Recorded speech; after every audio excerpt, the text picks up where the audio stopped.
Comme toujours, l'actu de la semaine au travers du prisme de la communication. On est très politique ce soir évidemment parce que dans quelques heures, ce sera le dernier débat pour la primaire de la droite. 3 conseillers en com sont avec nous. D'abord, Jacky Isabello, le fondateur du cabinet Coriolink. Également Romain Mouton, le président de RM Conseil. Bonsoir Jacky, bonsoir Romain et bonsoir Guillaume Jubin, associé au cabinet Tilder. 3 hommes qui ont l'habitude de conseiller les puissants. Vous nous direz tout à l'heure ce que vous glisseriez à l'oreille des candidats à la primaire s'ils étaient entre vos mains expertes en ce moment. Mais commençons, si vous le voulez bien, par Emmanuel Macron, parce qu'il y a quelques secondes, quelques minutes, il a fini son premier meeting de campagne en tant que candidat. C'était tout près de Marseille. On écoute Emmanuel Macron. Les débats des primaires dont on nous parle tant, il paraît qu'il y en a un ce soir même. Ce ne sont pas des débats sur des petites propositions ou des petits désaccords. Ce sont des débats entre des femmes et des hommes qui ne partagent plus le même projet pour le pays, la même vision du pays, qui ne veulent pas le même pays. Ce sont surtout des débats de syndics de copropriété. Très intéressant, Jacky Isabello, de voir comment il prend les accents du trimain. Il s'emporte sans doute de façon un peu artificielle. Oui, alors très honnêtement, je trouve que Emmanuel Macron, il a copié François Hollande, mais il passe de la présidence normale à la présidence normale sup. Et ça, je trouve ça très dégradant pour son entrée en campagne. Pourquoi je dis ça, Julien ? Hier, il est sorti de chez lui. Très royal, il est monté dans sa voiture, non pas à côté du chauffeur, mais derrière, c'est-à-dire ça, c'est pas du tout le système. Ensuite, il est arrivé dans un CFA à Bobigny, où il y a des artisans, l'excellence de la main, comme disait Jean-Pierre Raffarin. Et puis lui, les bagnoles, il les a mis à droite à gauche. Mais voilà. Sur sa prestation de ce soir, Romain Mouton, vous l'avez trouvé comment ?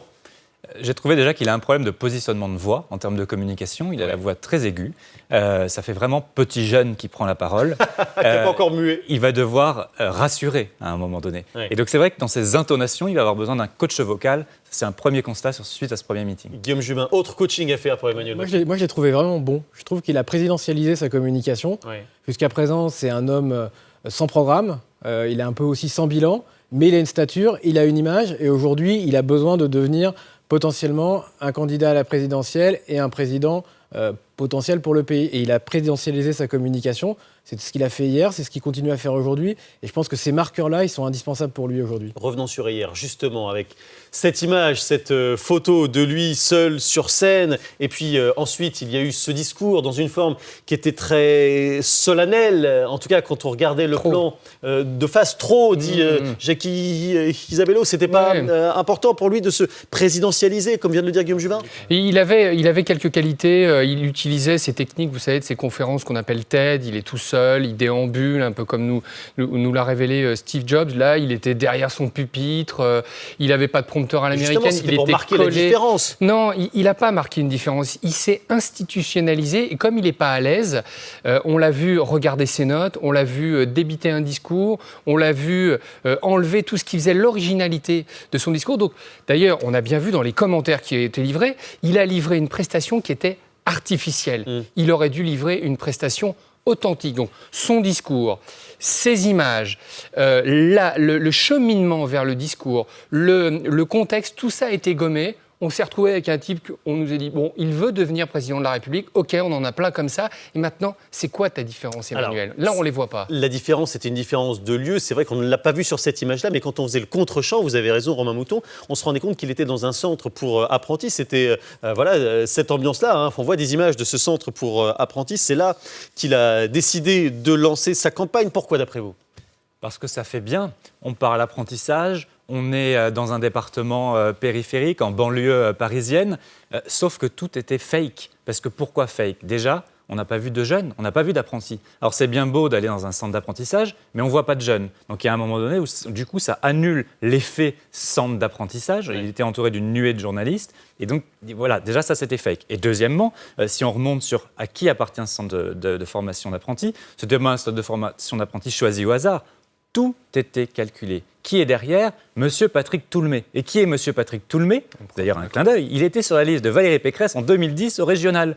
Et il est aujourd'hui soutien d'Emmanuel Macron. Donc en fait, tout est calculé, tout est politique, et finalement, ça manquait un peu d'humain dans cette histoire. C'est vrai que les jeunes n'étaient pas là, mais pour une raison très simple, c'est qu'ils ont été écartés, figurez-vous, mis à l'écart. C'est ce qu'a noté notre journaliste qui était sur place, Ségolène Chaplin. Elle en a rencontré certains derrière un plexiglas, regardez.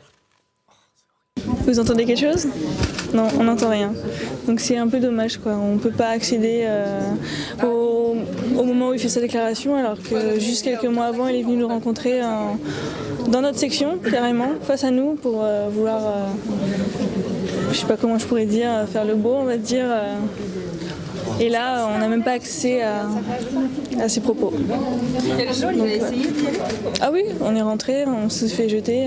Là, pareil, on a redemandé interdit. Tant pis, hein. Ce sera nous, en tant qu'apprentis, là, on a l'âge... pour certains, c'est la première fois qu'on va voter aux élections. Bah, tant pis, hein, il perdra des voix. On se dit que oui, peut-être qu'il vient nous dire quelque chose, mais il n'a rien à nous dire apparemment. Enfin, c'est pas pour nous qu'il est venu déclarer ça, quoi. Désastreux, Guillaume Juvin. Alors les images qu'on voit effectivement ne sont pas très favorables. Je pense quand même que l'image générale, alors votre reportage ne montre pas, mais que les gens ont retenu, c'est quand même Macron dans une posture présidentielle en candidat, avec un drapeau, avec des micros devant lui, et qui parle comme quelqu'un qui respecte la fonction présidentielle. Et d'une certaine manière, il ne l'avait vraiment pas encore fait depuis qu'il avait quitté son poste. Il avait besoin de ça et je trouve qu'il l'a bien fait. Ensuite, il devient candidat, donc il rentre dans la mêlée, les coups vont pleuvoir, il devient une proie, on va lui tomber dessus, c'est exactement ce qui se passe ce soir, et donc il va avoir besoin de verrouiller très fortement sa communication. Mais Guillaume, c'est un peu cacher ces jeunes que je ne saurais voir. François Hollande, qui a fait de la jeunesse le socle de son programme, Emmanuel Macron, il n'a pas eu besoin de ça jusqu'à présent. Emmanuel Macron, il a l'image de quelqu'un qui est jeune, il a l'image justement de derrière des vides. C'est des animaux qui regardent le... Allez, on va passer, si vous le voulez bien, sur d'autres candidats à la présidentielle qui ont l'habitude de prendre et de donner des coups. Ce sont les candidats de la primaire à droite.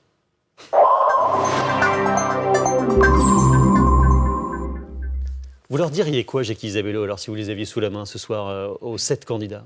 Je leur dirais, ce débat est essentiel pour connaître le vainqueur. À la différence des débats du deuxième tour de la présidentielle, celui-là sera très important parce que l'électorat n'a pas l'impression, en changeant de candidat, de trahir son camp.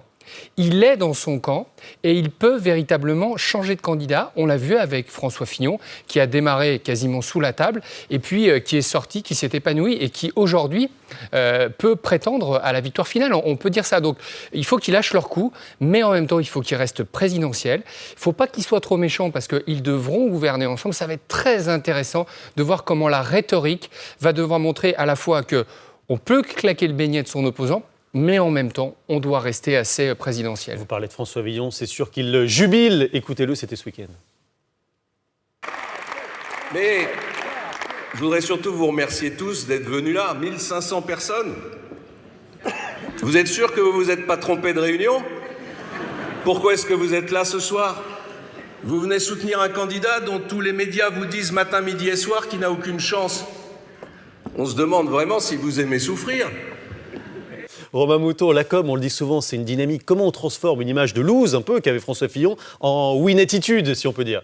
Il y a des communicants derrière. Ah bah Anne Méo, son ancienne Myriam Lévy, qui travaille avec lui depuis des années. Ouais. François Fillon a parfaitement écouté ces communicants. Il s'est intégré dans un storytelling bien ancré, la droiture, le programme libéral. Et il a réussi à installer une image de marque. La marque Fillon, c'est un type sérieux qui finalement n'a pas pu faire ce qu'il voulait avec Nicolas Sarkozy et qui aujourd'hui arrive avec presque des habits neufs dans cette primaire. Alors que ce n'est pas un homme neuf. On le voit, maintenant il sourit, c'est différent. Avant, il n'avait pas le sourire. Il marche avec un micro, ce qui n'était pas... Il a copié certains de ses camarades sur ce sujet. Il se décoince un peu, ouais. Il se décoince un peu. Et donc, pour lui, en termes de communication, le débat de ce soir va être décisif. C'est un ticket au deuxième tour qu'il va acheter. À voir si ça va fonctionner. Il a bénéficié aussi, Guillaume Jubin, des erreurs de Bruno Le Maire, qui était l'autre postulant au titre de troisième homme. Souvenez-vous, Bruno Le Maire, premier débat, pas de cravate, le renouveau. Deuxième débat, changement de pied complet, d'un seul coup, il remet la cravate, le flottement. C'est ce qui est de pire encore. Je crois que François Fillon, il a bénéficié surtout du délitement des autres candidats. C'est-à-dire que lui, Oui, c'est ça, dont Bruno Le Maire. Dont Bruno Le Maire, mais aussi de Nicolas Sarkozy et d'Alain Juppé, qui depuis finalement qu'ils sont rentrés en campagne, ont imprimé certes une dynamique, mais qui au final est une dynamique qui tend plutôt à s'essouffler au fur et à mesure de la campagne. Et on le voit bien, le débat de ce soir, moi je pense, ne changera rien. Le débat de ce soir va figer les positions. On n'a jamais vu un débat qui faisait une rupture ou qui faisait un changement d'inclinaison d'une tendance. Donc on peut imaginer que si aujourd'hui François Fillon monte dans les sondages, le débat ne changera rien. Et la chute d'Alain Juppé ou de Nicolas Sarkozy non plus. Donc on est dans une des positions qui ne bougeront pas. D'un mot, Romain Mouton. Bruno Le Maire a manqué d'un conseiller en communication dans cette campagne. Il était très politique, il a quadrillé le territoire avec des gens comme Sébastien Lecornu, etc. dans son entourage, mais il n'y avait pas un storyteller, un conseiller en com. Ouais. Et il le paye cher et cash, et dès dimanche soir, ce sera cher. Pourtant, il avait un scénariste de théâtre qui a beaucoup travaillé avec lui sur Absolument, la façon dont il Alain devait Sachs. un peu... C'était Alain Sachs sur sa exactement. posture sur scène, Ouais. mais plus quelqu'un que qui ça encore, écrit plus une que ça. histoire, il n'en avait pas, et on le voit, Il a ça fait manque. que de la communication. C'est ça. Mais là, on n'est pas d'accord. C'est vrai que moi, Guillaume, je pense que ce soir, on peut voir quelqu'un s'effondrer, on peut voir Nicolas Sarkozy sortir du jeu. François Fillon, il a éclos avec ces deux débats. crois pas que ce soit les Honnêtement, débats, c'est c'est pas pas son les débats programme, qui ont fait éclos. c'est les deux débats. Il a fait un premier débat remarquable. Après le premier débat, il a commencé à prendre quelques points. Et puis les gens se sont aperçus qu'il avait été Premier ministre. Il a su éviter de tacler Nicolas Sarkozy. Il a même reconnu qu'il avait fait certaines choses assez bien. Il a ramené Bruno Le Maire à sa fonction de simple ministre de l'Agriculture. Il ne s'est pas bagarré avec les autres et les gens se sont dit, finalement, il est À la plutôt pas sortie mal. des débats, on et là, a il dit s'est c'est Alain lâché. Juppé qui a gagné. Moi, je me rappelle de ça. Donc Oui, aujourd'hui, on avait dit ça à la fin du On premier savait à débat, peu mais- près qui avait perdu. On refait l'histoire après. Ouais, voilà, on savait qui avait perdu, mais pas vraiment qui avait gagné, même si ça sentait quand même bon pour François Oui. Fillon. Puisque vous parlez d'Alain Juppé, il reste quand même malgré tout le favori, à tel point qu'il s'est lâché un petit peu après le deuxième débat. C'est une image qui vous a peut-être échappé, mais qu'on avait diffusée en direct sur LCI. Regardez, c'était assez rare de l'entendre dire ce genre de choses. Je me sens en bonne forme, tout à fait confiant, et je vous le dis à l'oreille, on va gagner. Et on va gagner. Et puis après, il y avait eu effectivement l'histoire de la super pêche. Et puis, Et puis, il y a eu aussi Alain Juppé qui, peut-être confiant, est en train de retrouver aussi son naturel. Il a la réputation, on le sait, d'un homme dur, facilement cassant. Il essaie de gommer ça depuis des années. Mais regardez comment il a demandé, quelques jours après la scène qu'on vient de voir, à ses propres troupes de faire silence pour le laisser parler. Merci à Patrick. Oui, si j'arrive à parler. Oh, ça va. Et il enfonce le clou en ressortant juste après une ancienne phrase qu'il avait prononcée il y a quelques années et qui lui a collé longtemps négativement à la peau. Depuis quelque temps, et c'est bien normal, je concentre sur moi toutes les attaques, celles de mes adversaires, et pas que. Les plus récentes sont particulièrement ignominieuses. Eh bien, si leurs auteurs croient me déstabiliser, ils se trompent. Droit dans mes bottes, j'ai été, droit dans mes bottes, je resterai. Est-ce qu'il n'y aurait pas, Romain Mouton, une façade qui serait en train de craqueler peut-être ?